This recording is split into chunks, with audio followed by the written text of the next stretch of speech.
Hi, I'm Katie, Hi, I'm Ali. and welcome to Mostly Book Talk. Today, we have an interview with Clare Pollard about her new book, The Othernauts, which is based on Jason and the Argonauts. It has illustrations by Matcha Yao and is a fun retelling of the classic story. So enjoy.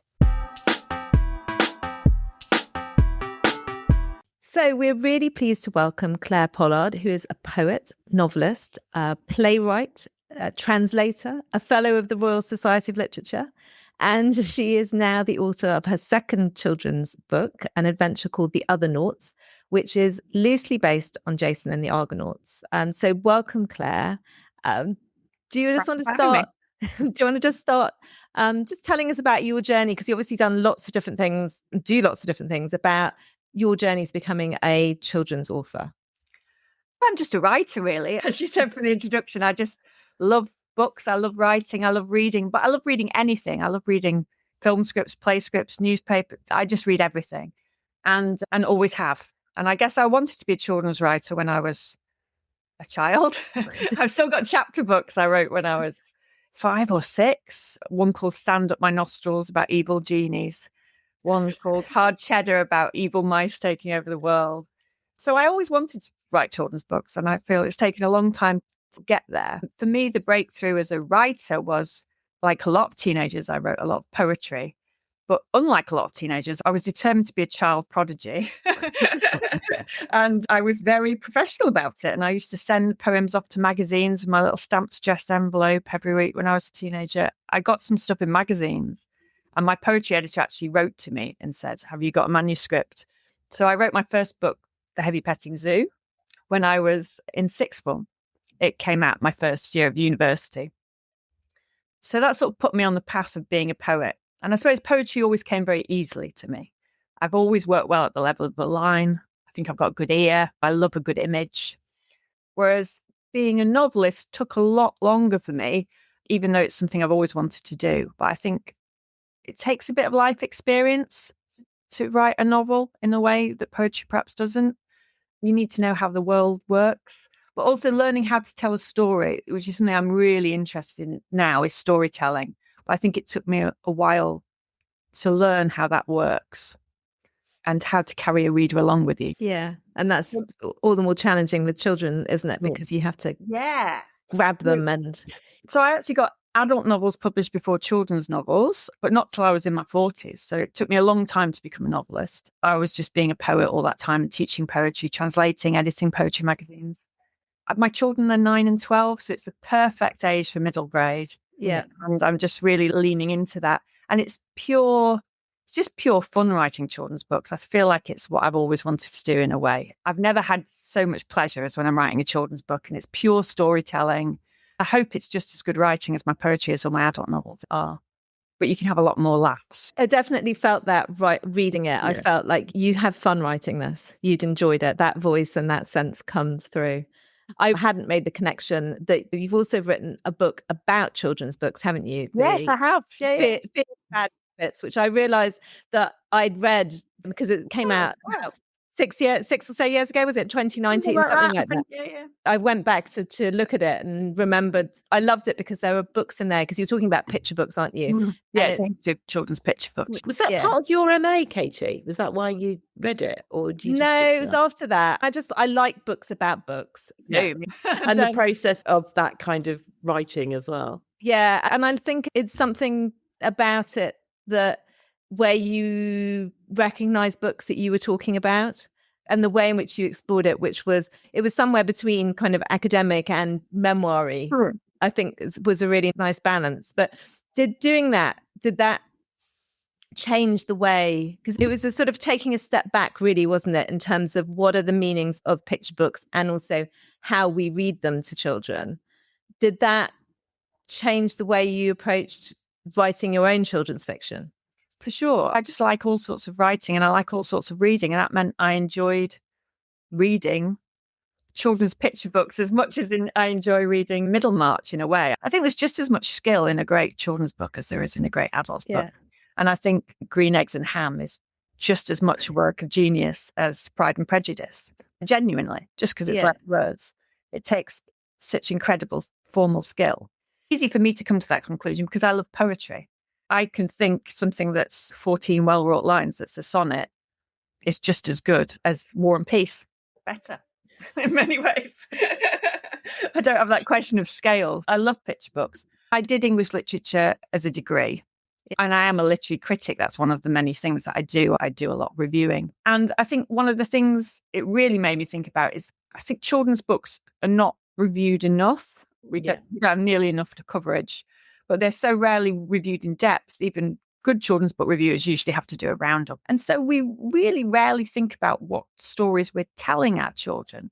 And actually, I think it's really important. I think it can be absolutely formative.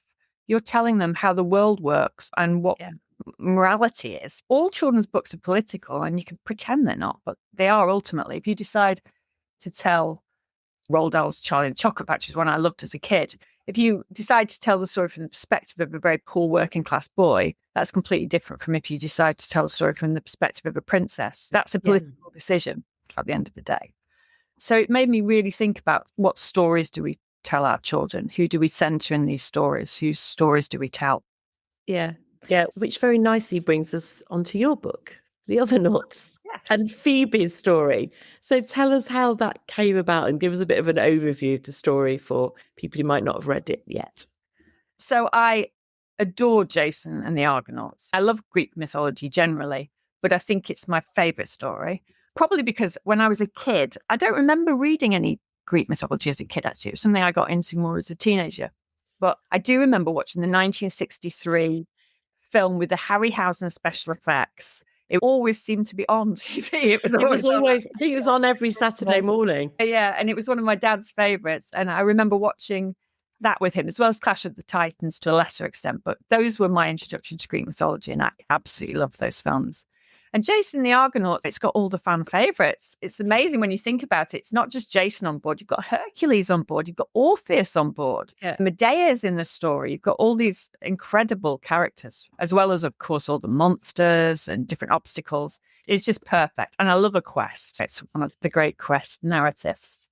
So I loved the idea of doing a retelling of Jason the Argonauts for kids. And I think there's a sort of slightly missing bit in children's literature at the moment, which is adult retellings of Greek myths. There's millions of them. And because people know I'm interested in myth, they were often asking, would I be interested in doing an adult retelling? But I think it's an absolutely saturated market.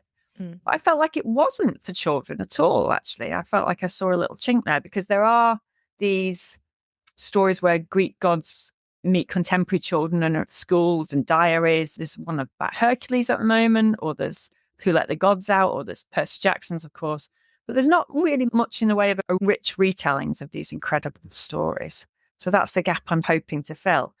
But the problem was, when I was a kid, I wanted to be on the Argo, but the Argo is a ship full of fully grown men. Yeah. So what I wanted to do as a sort of wish fulfillment, really, from my childhood, I wanted to go on this epic adventure, was to sneak an 11-year-old girl onto the ship. That was my starting point.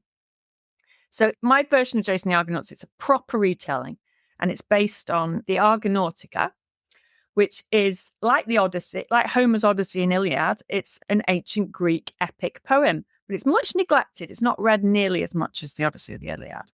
It's by Apollonius of Rhodes, who brilliantly, I love this fact, was a librarian at the Great Library of Alexandria. Oh, wow. The best library of all time, where they tried to get a copy of every text in the world. That was their aim, which is incredible. And they used to send out hunters, book hunters, all over the known world. It was a very risky business to try and get all the unknown texts. I think there's a whole book in that too. But Apollonius of Rhodes was a librarian, and he wrote this Argonautica, this epic story of Jason and the Argonauts. So I read that, which I loved. It's a great read. And I thought, where can I sneak a girl on? And early on in the journey, they go to the island of Lemnos. And the island of Lemnos is an island where all the women have killed the men, basically, because Aphrodite cursed them, made them smelly, and then the men didn't want to go near them. And they got annoyed and they killed the men, which is pretty dark. But it's not Phoebe's fault. So Phoebe's been brought up in this sort of man-free island. In fact, she's top of her class at man-hating. Yeah, I like those classes. But she's very bored. And like lots of little girls, like I did when I was a kid, and like my daughter does, my daughter's got a spell box under her bed. She likes trying to do spells or trying to tell prophecies, try to tell the future. But really, it's just that wanting to make something happen. I think lots of youngsters go through that phase. It's wanting to get some power over your life, isn't it? And to make something happen. And then the Argo pulls into port, and that's where our story begins. And absolutely everything happens, but it's also in the way you've done it, the kind of all of those potentially could be really big characters are kind of B-list characters compared to the children. And it's quite nice that they're like major recognizable characters, but they flit in and out. But the children are the real stars of the story. Yeah, there's a character called Perry who is based on a real character in the Argonautica. There's a man who can turn into different creatures on the Argonautica to help him battle, which is amazing. It's like a superhero, right? It's like an early superhero. I was thinking Beast Boy, who my children like Teen Titans. And Teen Titans Go, they like the kids one. But so there's a character called Perry, but I just made that man into an 11-year-old boy as well. So he's the one who helps Phoebe onto the ship. And I'm really fond of him because he's basically my son. So my son can't turn into different creatures. But he's always putting his clothes on back to front and asking would you rather questions, and just a really sweet bit of a dreamer. But cheerful. I'm really fond of Perry as a character. So he befriends, well, if Phoebe won't quite let him befriend her, but he tries to befriend Phoebe. Yeah, because Phoebe's kind of cross and angry, but also super likable and fun. All of those things at once. Is she based on a real person?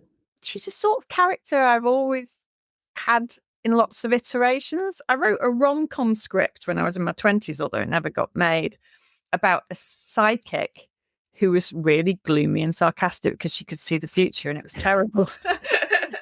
And I love those sarcastic characters. As a kid, I loved Bill Murray and Garfield, and I've always loved Dorothy Parker and Blackadder. I love Blackadder. I love that sarcastic humour.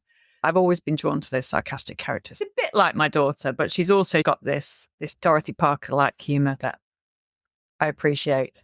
She has crises of confidence, doesn't she? And could be a bit, given what's happened to her on the island, because she has a twin, doesn't she? Really. She's lost her family. She's lost her family. And she is slightly resentful of the whole island setup, isn't it? Isn't she? Desperate to escape. But so she could have been a bit miserable, but she's actually quite fun and likable, I think. Good. I think, the sarcasm is often a defensive mechanism, isn't it? You can feel this vulnerable little girl under there somewhere. I like the fact that there seems to be an oversupply of oracles. Yes. Yeah, she thinks she wants to be an oracle when she grows up because it's like a career path for a girl, but it turns out there's just oracles everywhere you move. That's true. If you read the Argonautica, the ship's swimming in seers. They're just all over the place. And I like the fact quite early on in the book she gets good advice about you don't have to start every sentence with "lo." Yes. Which, if you were talking to me or Katie, you would just be like, you don't have to start every sentence with "so." Yes. Before you do your thoughts. So that I like that bit as well. That amused me. No, that was good. But also that there's this oversupply of oracles, but she actually turns out to possibly have a real skill that she does perhaps see things. Well, to her own surprise, really. There's certainly going to be 2 books. I'm hoping there's a third. So that's perhaps a skill that will build up as it goes on. And perhaps her ultimate aim is to be the Oracle of Delphi when she grows up. So let's see. Oh, okay. This is a career path. Yeah. She finally meets her heroine, doesn't she, Medea? And it goes quite badly. Was that a kind of a deliberate commentary on overrated heroines, or?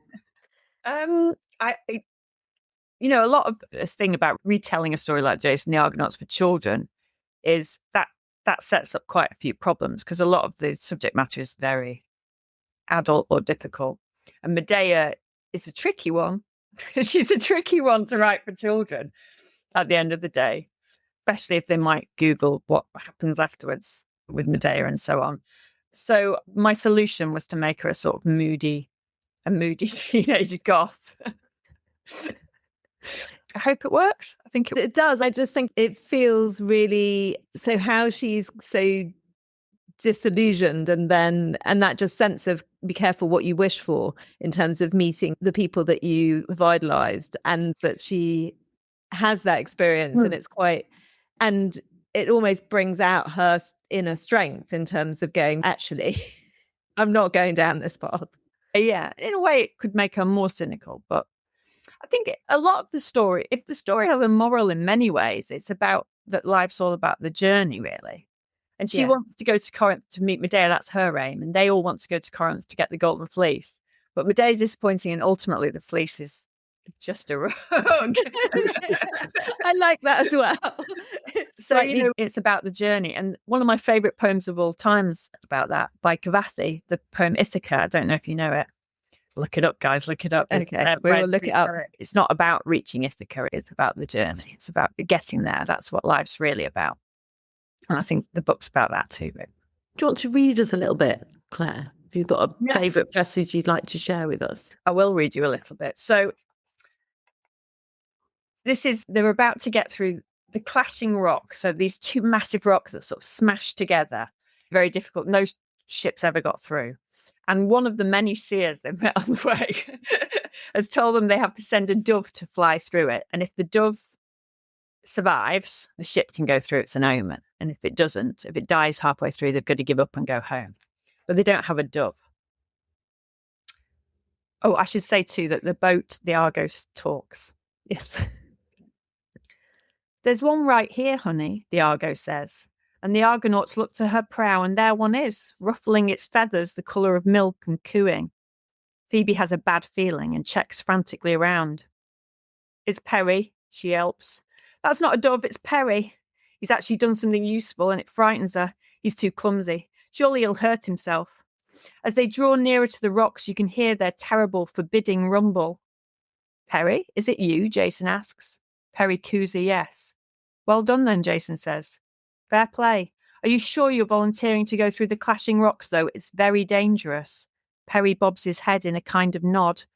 Okay then, well in that case. At that moment, the rocky headland looms into view. Its sheer, jagged sides seem to headbutt each other, then grind mercilessly together. An explosive boom echoes through the narrows. The impact sends vast waves out, almost tipping the Argo over.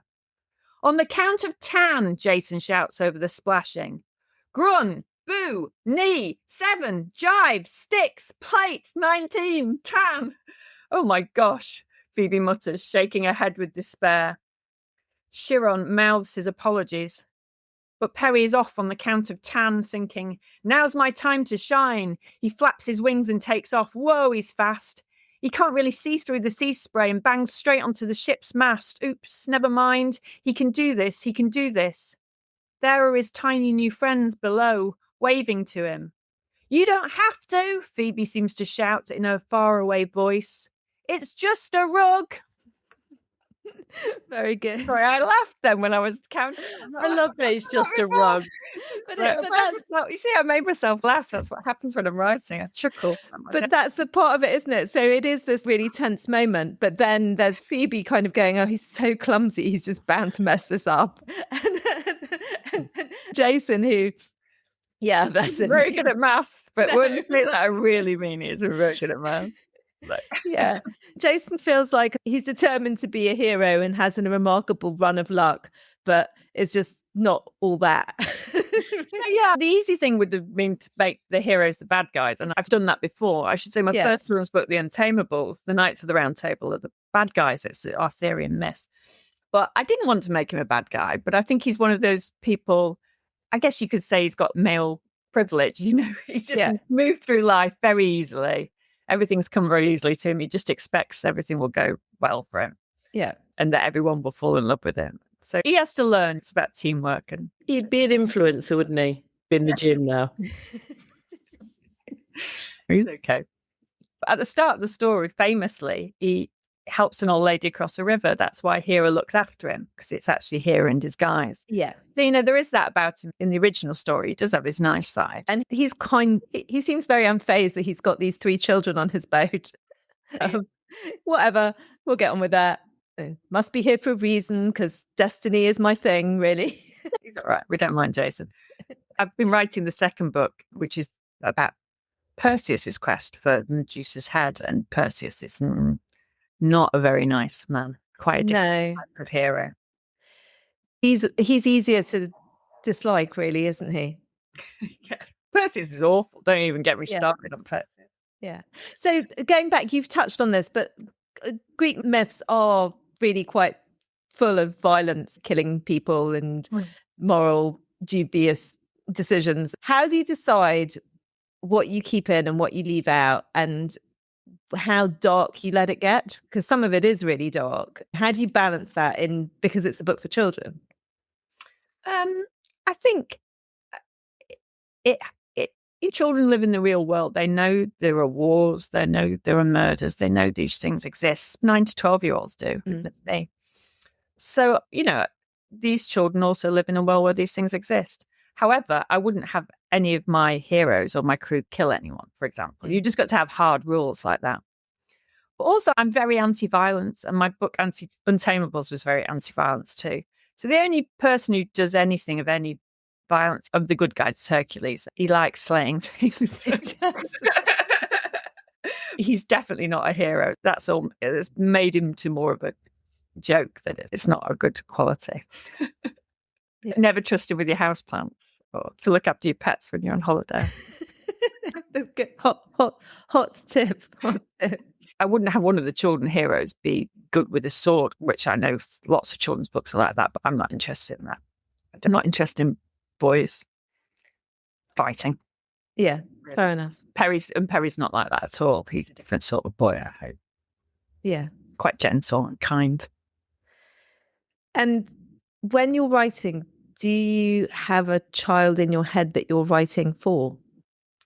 What, my own children, luckily. This is why I'm really enjoying writing middle grade now.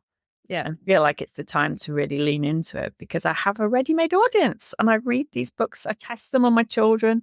It is great for testing jokes and things like that. It's a hard audience. When you think you've written something really funny and it's just like... So, I can only imagine my children would just be, when they were that age, they would have just been like, really?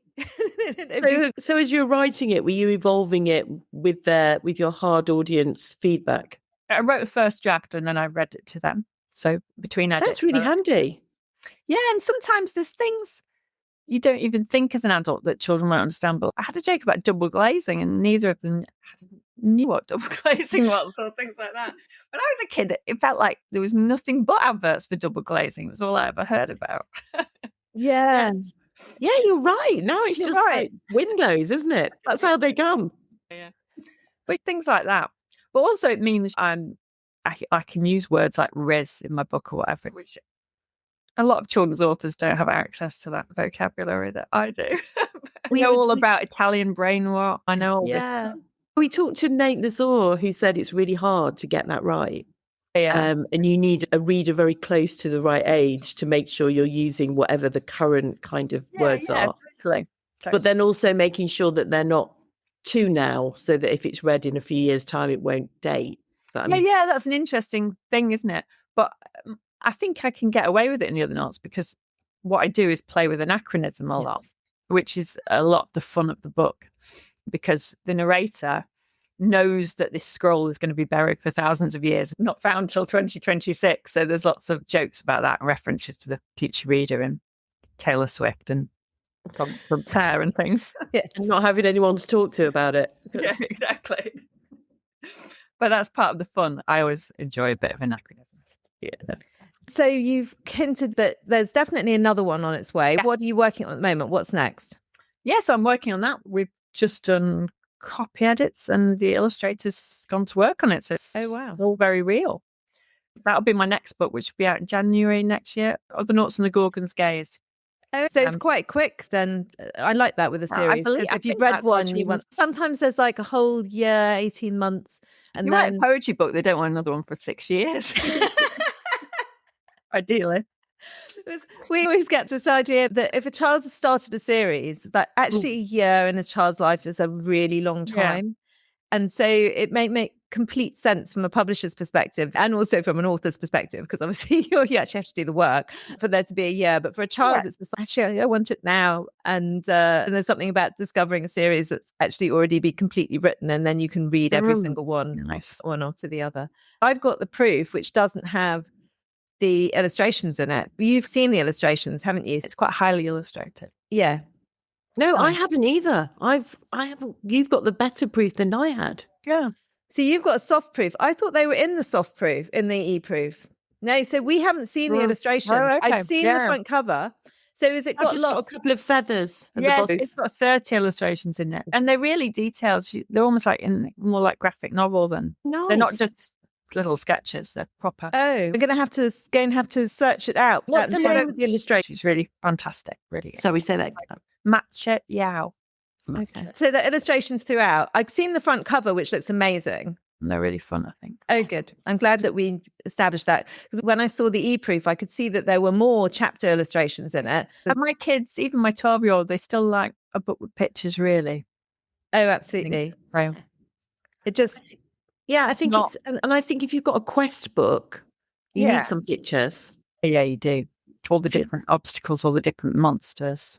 Yeah, you just need Yeah. to see where you're going on that journey and what it looks Yeah. like. I feel very strongly about playing with layout because that's something I do as a poet as well. Yeah. And short chapters.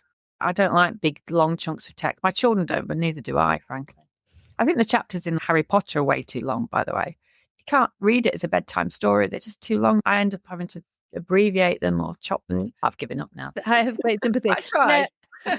I think that is part of what we were saying, that we felt that it was really a book that would be a great read aloud. And I think Yeah. that is partly it. It's partly the voice and the Yeah. way the narrative. I've tested it as a read aloud. Yeah. Yeah. I think there's plenty in there for parents as well. Yeah, And if you're interested in Greek myth, there's little references to to go off and The do a idea bit of- more. the idea that the Argo gets completely rebuilt, all these sort of classic ideas. Yeah, and There's lots of little Easter eggs for the yeah, for people to go and think. Yeah, and if you've got a kid that really likes exploring and finding out more, there's lots of other places Yeah. to then go off and find out more about it. And is there an Audible book version? There's Do you going know? to be, There's yes. going to be. Yeah. And did you get any input into who might read that? I haven't heard it yet, Okay. but I was sent some casting tapes. So I was part of the decision of whose voice was best. Yeah. That would be Yeah. exciting. How are they going to do the siren bits? That's a very good question. I was saying, as a poet, I like how things look on the page. I really enjoyed putting all that redacted text, and I think it's Yeah. No, I like Well, that right. because So yeah, we haven't said Cora. There's Cora, a little half bird, half girl, who could be a harpy, could be a siren. She reckons she's a siren, but her voice says otherwise. She's the worst singer of all time, and it's had to be redacted. So yes, so yeah, that I thought was funny because it would have been hard. It just made the point without kind of describing it. It was just like, no, this is just too awful even to listen to. You do not want to hurt your ears. I'm just going to redact it. Sure. Yeah, but that'll be interesting to see how they do that in the audiobook. Just Maybe silence.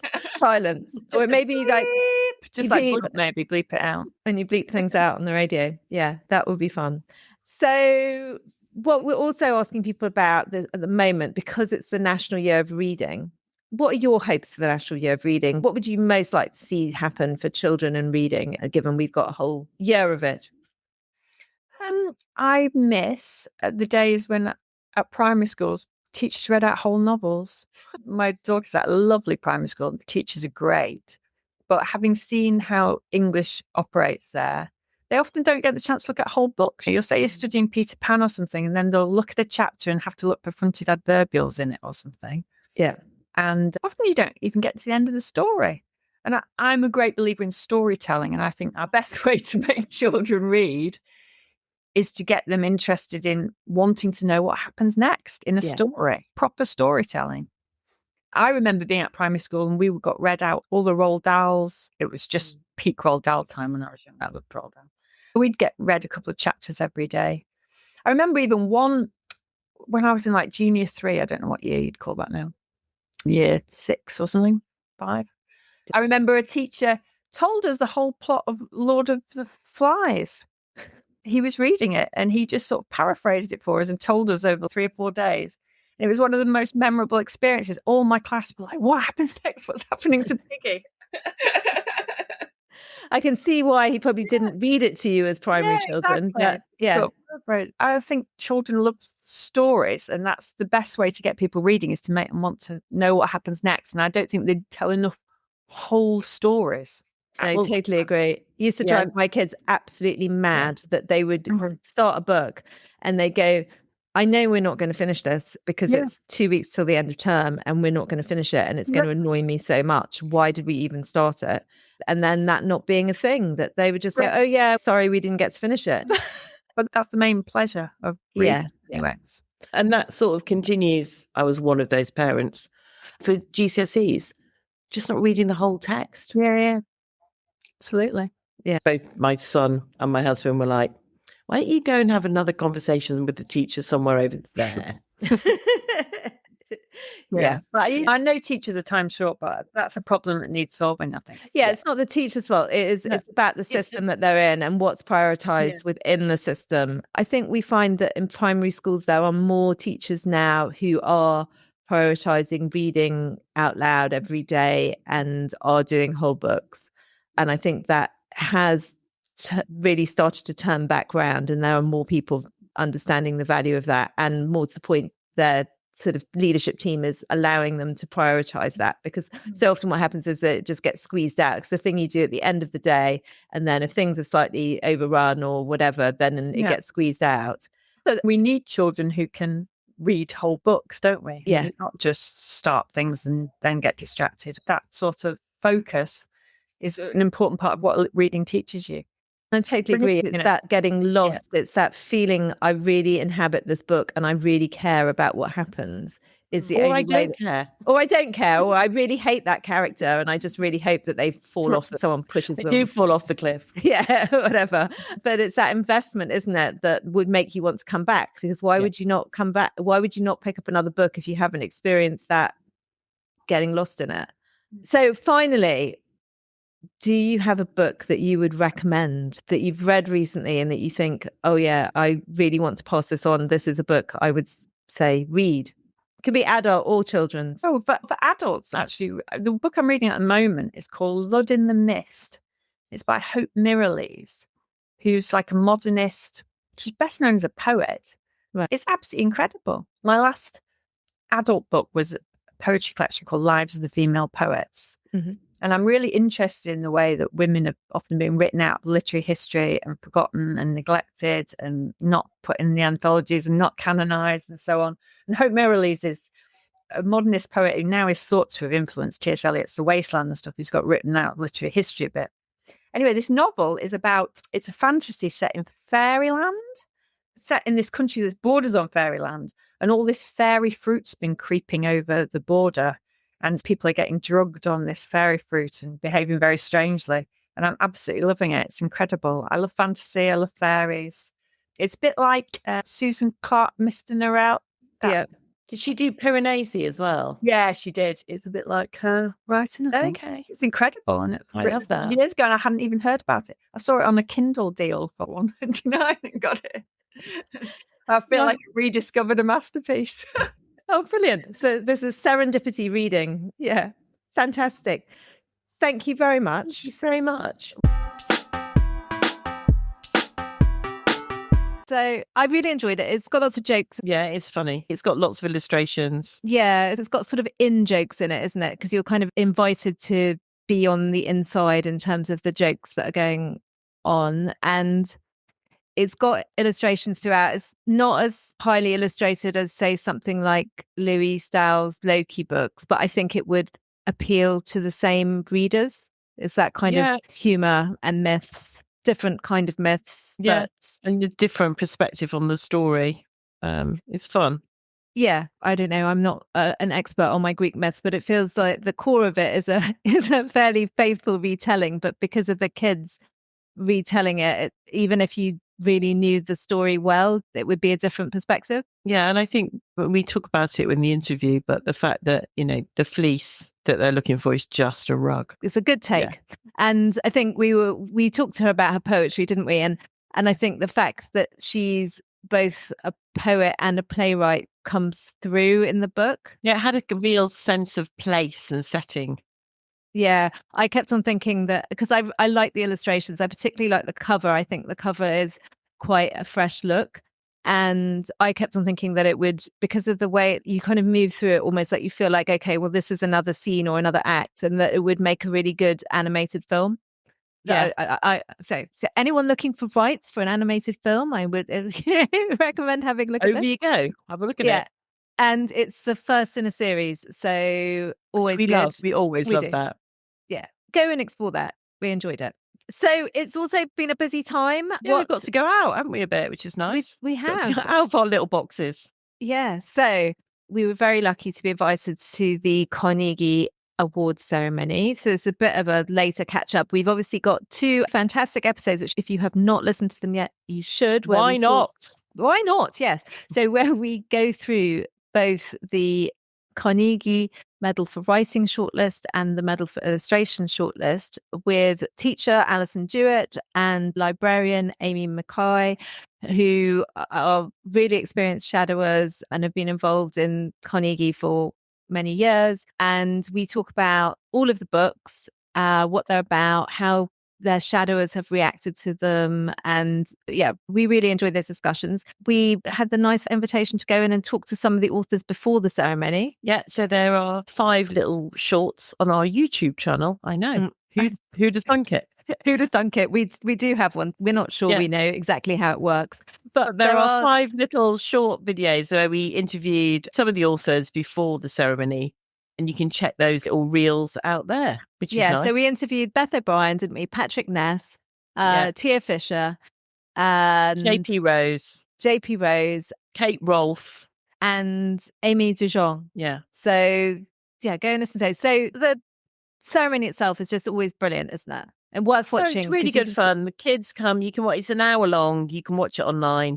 It's at the Matilda Theatre, and it's just a kind of celebration of books, a celebration of the shortlisted authors and the kids who've shadowed those books. They invite a load of shadowers. A couple of them came on stage to say which books they'd enjoyed. Yeah, I think it's nice that there's so many kids there, and I liked it. So for the kids, the authors wander around the theatre beforehand, chatting to the kids. They'll sign books for them if they've got them or anything else, and they just all wander around so the kids can kind of just see them informally, and that's really nice. And it feels right that it's mainly, I mean, there are old people like us in the audience, but there are mainly kids in the audience. And how did we do on the predictions, Ali? I